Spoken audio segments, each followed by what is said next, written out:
আগামী 27শে মার্চ থেকে শুরু ঠাকুরনগরের বারুণী মেলা। প্রতি বছরই হরিচাঁদ ঠাকুরের জন্মতিথি উপলক্ষে উত্তর চব্বিশ পরগনার ঠাকুরনগর ঠাকুরবাড়ির কামনা সাগরে পুণ্য স্নান করেন লক্ষ লক্ষ মতুয়া ভক্ত। স্নান উপলক্ষে দূর দূরান্ত থেকে আগেই আসতে শুরু করেন ভক্তরা। সেই উপলক্ষে ঠাকুরনগরে বসে মতুয়া ধর্ম মহামেলা। কৃষ্ণ চতুর্দশীর ত্রয়োদশ তিথিতে জন্মেছিলেন শ্রী শ্রী হরিচাঁদ ঠাকুর। 1812 সালে অধুনা বাংলাদেশের ফরিদপুর জেলার গোপালগঞ্জ থানার শাফলাডাঙ্গা গ্রামে এক নমশূদ্র কৃষক পরিবারে জন্মগ্রহণ করেছিলেন তিনি। ঠাকুরের জন্মতিথি উপলক্ষে ঠাকুরবাড়ির মন্দির লাগোয়া কামনা সাগরে স্নান করেন মতুয়া ধর্মের মানুষজন। এরপর লাল সাদা দ্বিরঞ্জিত নিশান ঊর্ধ্বে তুলে ডঙ্কা কাঁসর শিঙা বাজিয়ে প্রদক্ষিণ করেন গোটা ঠাকুরবাড়ি।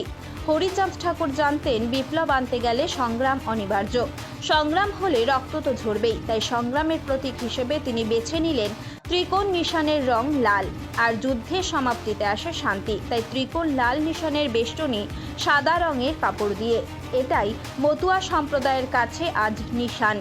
অসংগঠিত শোষিত নিম্নবর্ণের মানুষদের সংগঠিত করে প্রতিবাদ আন্দোলন গড়ে তুলেছিলেন তিনি, তাই তিনি পতিতের উদ্ধারকর্তা। হরিচাঁদ ঠাকুর ছিলেন ব্রাহ্মণ্য ধর্ম এবং বৈদিক আচারের সম্পূর্ণ বিরোধী। একমেবা দ্বিতীয়ম শক্তিতে বিশ্বাসী ছিলেন তিনি। তবুও তার জন্মতিথিতে বৈদিক বারুণী দেবীর নাম জুড়ে যাওয়াটা তার দর্শনের বিরোধী। এই বিষয়টি অনুধাবনের পর 1985 সালের পর থেকে ঠাকুরনগর ঠাকুরবাড়ি এই দিনটি বারুণী স্নান নয়, মতুয়া স্নান এবং মতুয়া মেলা হিসেবেই দেখে থাকে।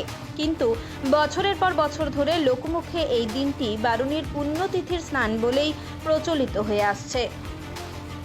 শক্তির উৎস হিসেবে তিনি বেছে নিয়েছিলেন হরিবোল ধ্বনি, যা আসলে শক্তি সঞ্চয় করে। ডঙ্কা কাঁসর বাজিয়ে নাচের মাধ্যমে মতুয়ারা তাদের মধ্যেকার সুপ্ত শক্তিকে জাগ্রত করে। জমিদার শ্রেণী এবং বর্ণ হিন্দুদের বিরুদ্ধে লড়াইয়ের জন্য অবিভক্ত বাংলার ফরিদপুরের ওড়াকান্দিতে বসে যে নয়া বিধান দিয়েছিলেন তিনি, সেটাই সেদিন আত্মপ্রকাশ করেছিল মতুয়া ধর্ম হিসেবে।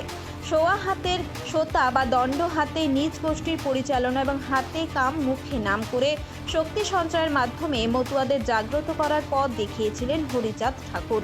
শিক্ষা বিস্তারের জন্য দায়িত্ব দিয়েছিলেন পুত্র গুরুচাঁদের হাতে।